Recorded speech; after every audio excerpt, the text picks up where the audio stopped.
Assalamualaikum warahmatullahi wabarakatuh. Perkenalkan, saya Dr. Kristiawan, SPMM, salah satu dosen dari program studi agroteknologi Fakultas Pertanian Universitas Sunan Bonang, Tuban. Video ini saya buat sebagai kelengkapan persyaratan sertifikasi dosen tahun 2025, yaitu pernyataan diri dosen unjuk kerja Tridharma Perguruan Tinggi atau PDD UKT-PT bidang pengajaran. Di program studi agroteknologi, saya mengampu mata kuliah diantaranya pertanian terpadu berkelanjutan, dasar perlindungan tanaman lanjutan, pengendalian gulma, bioteknologi pertanian, analisis dampak lingkungan, dan pemulihan tanaman. Pada kesempatan ini, saya akan menampilkan sebuah video yang merupakan proses pembelajaran yang meliputi 3 aspek, yaitu delivery, interaction, dan assessment pada mata kuliah pertanian terpadu berkelanjutan. Mata kuliah ini merupakan mata kuliah wajib berbobot 4 SKS yang diambil oleh mahasiswa semester 5 program studi agroteknologi. Mata kuliah ini memberikan pemahaman yang mendalam kepada mahasiswa mengenai sistem pertanian berkelanjutan, karakteristik macam-macam sistem pertanian berkelanjutan, dan cara menilai serta merekomendasikan strategi pengelolaan pertanian berkelanjutan. Setelah mengambil mata kuliah ini, diharapkan mahasiswa mampu menguasai prinsip sistem pertanian berkelanjutan. Yang kedua, mampu merancang teknik pertanian terpadu berbasis sistem pertanian berkelanjutan. Yang ketiga, mampu menerapkan sistem pertanian berkelanjutan yang efektif dan efisien sebagai praktik pertanian yang baik. Yang keempat, mampu merekomendasikan best management practices dalam sistem pertanian tanaman yang memperhatikan aspek ekologi. Adapun capaian pembelajaran atau CPL Prodi Agroteknologi, yang pertama, mampu menerapkan etika berdasarkan norma agama, hukum, dan sosial, serta nilai-nilai luhur budaya bangsa, khususnya dalam profesi di bidang agroteknologi. Yang kedua, memiliki kemampuan belajar sepanjang hayat untuk mengembangkan profesionalitas di bidang agroteknologi. Yang ketiga, memiliki pengetahuan agroteknologi, khususnya sistem produksi tanaman berbasis prinsip pertanian berkelanjutan dan pemanfaatan sumber daya lokal.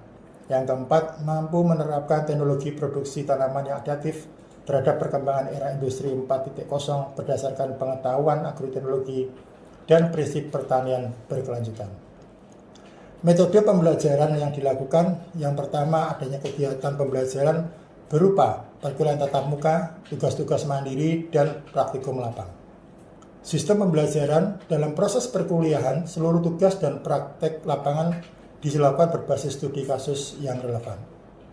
Sistem penilaian, presentasi, diskusi, dan keaktifan berbobot 20%. Aktivitas partisipatif berbobot 35%, tugas dan kuis berbobot 15%, ujian tengah semester berbobot 15%, dan ujian akhir semester 15%. Asesmen pembelajaran dilakukan baik pada penyelesaian tugas, evaluasi ujian tengah semester dan ujian akhir semester, praktek lapang, dan analisis hasil laporan praktikum lapang.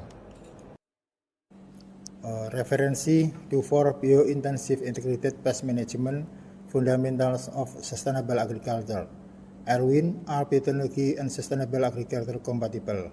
Oka, pengendalian hama terpadu dan implementasinya di Indonesia. Kasumbogo Untung, pengendalian hama terpadu, dan Triharso, dasar-dasar proteksi tanaman. Berikut ini adalah proses pembelajaran mata kuliah pertanian terpadu berkelanjutan dengan materi pertanian berkelanjutan aspek Integrated Pest Management atau IPM. Baik, bismillahirrahmanirrahim. Assalamualaikum warahmatullahi wabarakatuh. Selamat pagi kita semua. Hari ini kita masuk pada mata kuliah, ketemu lagi di pertanian terpadu berkelanjutan.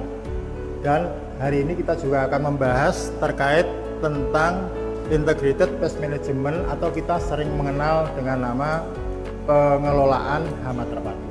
Tapi sebelum kita mulai, marilah kita berdoa menurut agama dan kepercayaan kita masing-masing. Berdoa, silakan.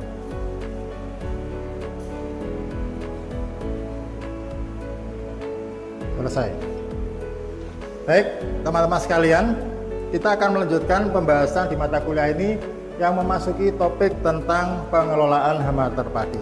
Mungkin sebagian sudah pernah mendengar apa itu pengelolaan hama terpadu, atau kita sering juga mengenal dengan nama pengendalian hama terpadu.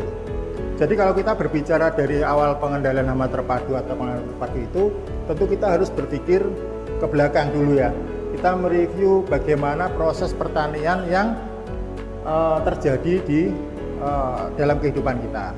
Karena dulu awalnya pertanian itu dimulai dari pemenuhan kebutuhan sendiri ya. Tapi lama kelamaan karena perkembangan, maka pertanian digunakan sebagai usaha produksi.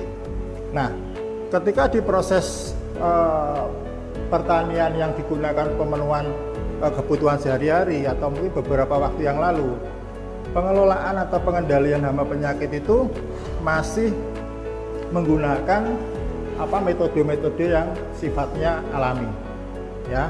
Kalau kita bisa melihat penyebab terjadinya pengganggu tanaman, salah satunya adalah OPT. Karena kita bagi dua antara organisme pengganggu tanaman, yang kedua adalah non OPT. Tapi hari ini kita belajar tentang yang organisme pengganggu tanaman, khususnya dalam bidang hama ya. Nah, pengendalian yang di awal dilakukan oleh para petani kita menggunakan pengendalian yang sifatnya fisik dan mekanis, dan juga beberapa pengendalian yang sifatnya ada model biologis, ekologi, dan pengendalian menggunakan varietas tahan, serta penggunaan parasit dan parasitoid. Jadi lebih kepada pengendalian yang sifatnya menggunakan proses alam. Namun di perkembangan berikutnya ya, karena produksi pertanian ini merasa diperlukan untuk ditingkatkan, pengendalian yang dulunya berproses dengan alami ini dirasa kurang cukup, sehingga ditemukanlah pestisida yang saat itu ketika pertama kali digunakan terjadi sesuatu yang luar biasa, karena pestisida ini sifatnya spektrumnya adalah luas dan bisa mengendalikan hama secara cepat. Namun ketika waktu berjalan terjadilah proses dampak yang kemudian ditimbulkan oleh pestisida itu karena penggunaannya yang kurang bijaksana ya, karena penggunaan bijaksana. Nah, di sini dalam penggunaan yang kurang tepat, maka perkembangan pestisida itu akan menimbulkan dampak secara ekologi dan dampak secara kesehatan manusia.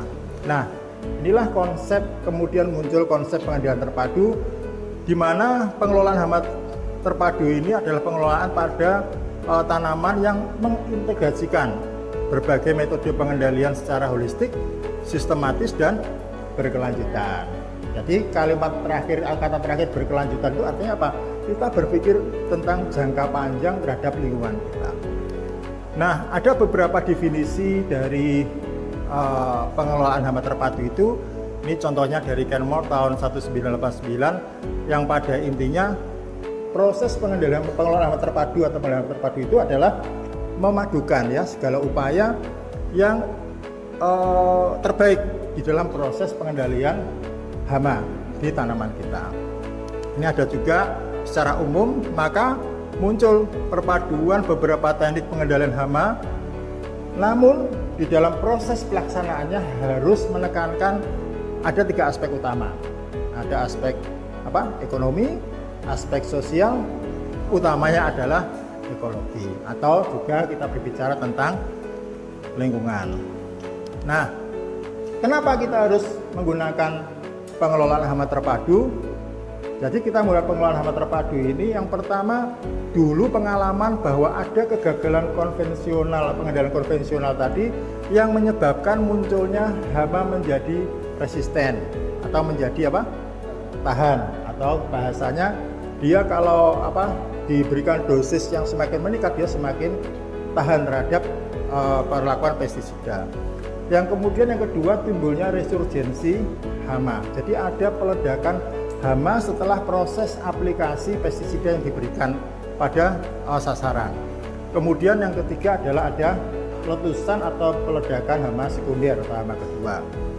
Kemudian munculnya PHT itu juga karena ada kesadaran bahwa lingkungan itu sangat diperlukan, lingkungan yang baik terhadap manusia dan juga lingkungan sekitar. Ada perlindungan tanaman serta munculnya kebijakan pemerintah. Kebijakan pemerintah ini dimunculkan misalnya ada aturan-aturan baik khususnya di wilayah daerah untuk menggunakan atau memelihara lingkungan itu dengan tidak berburu musuh alam kita, ya istilahnya teman kita. Contohnya apa? Burung hantu yang biasanya dia bisa mengambil atau makan tikus yang mengganggu proses kegiatan di tanaman padi di sawah. Nah, apa saja komponen PHT? Yang pertama, komponen PHT ini adalah pengendalian kultur teknis. Ada yang tahu kira-kira atau menurut kalian kultur teknis itu ada beberapa jenis atau beberapa langkah dalam proses pertanian? Di antaranya, satu, kita melakukan apa? Proses pengolahan tanah. Dua, bisa kita mengatur jarak tanam kita. Yang ketiga, pemupukan yang berimbang dan beberapa kegiatan kultur teknis yang lain.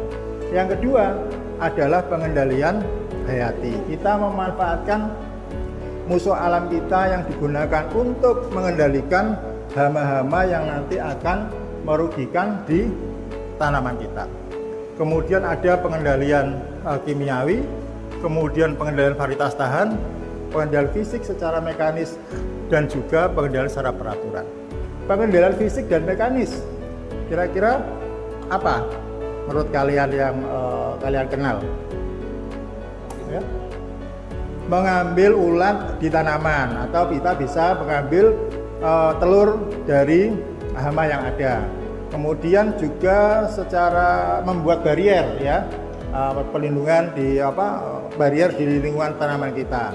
Atau kita pernah mengenal adanya gropiokan untuk mengendalikan hama tikus. Nah, itu bagian dari komponen PHT kita. Itu proses kenapa PHT itu sangat diperlukan di dalam proses budidaya tanaman kita. Dari sini mungkin ada yang perlu ditanyakan. Ya, silakan Mas Kapit.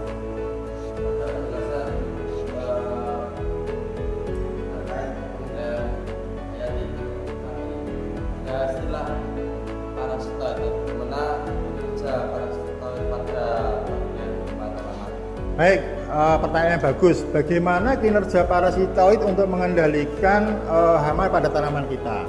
Perlu diketahui bahwa parasitoid itu memiliki siklus hidup atau dari hidup, di mana pada saat satu fasenya dia akan berada pada mencari inangnya.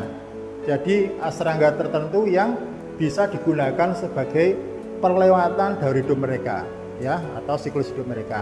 Misalnya kalau kita mengenal Telenomus, itu bisa melakukan meletakkan telurnya pada telur Neisseria viridula atau kepi hijau yang biasanya sebagai hama pada tanaman kacang panjang ataukah pada tanaman kedelai. Dia dengan menghisap itu, sehingga telur Neisseria viridula yang kemudian melalui ovipositornya Telenomus ini kemudian tidak jadi menetas sebagai Neisseria viridula, tetapi menetasnya adalah sebagai parasitoid tadi. Nah, itulah yang nanti bisa mengendalikan dari hama tertentu dari parasitoid, atau bisa juga pada larva serangga tertentu. Itu ya Mas Hafid ya.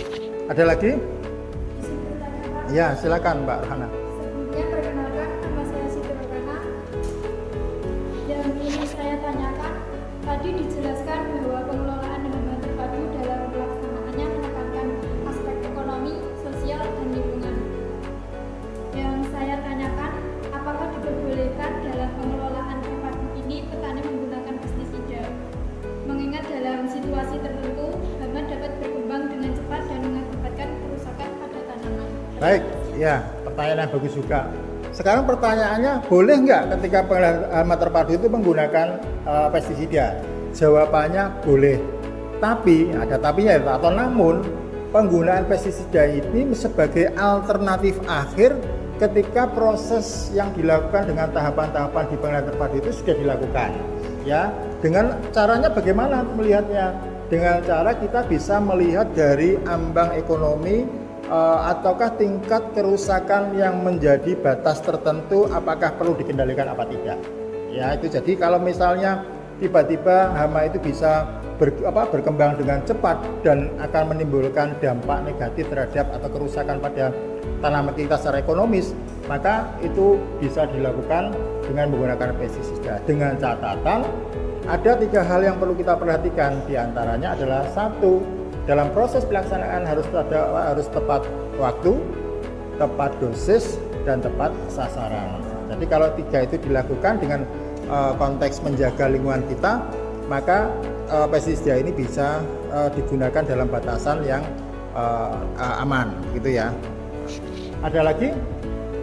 Baik, kalau tidak ada, kita masuki sesi tentang penugasan kita ya dari hasil kuliah pada hari ini.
Silakan dari kelompok 1 untuk mempresentasikan hasil diskusinya.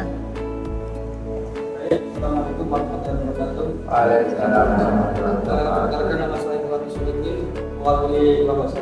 Saya akan menyampaikan hasil diskusi kelompok kami terkait pertanyaan tersebut.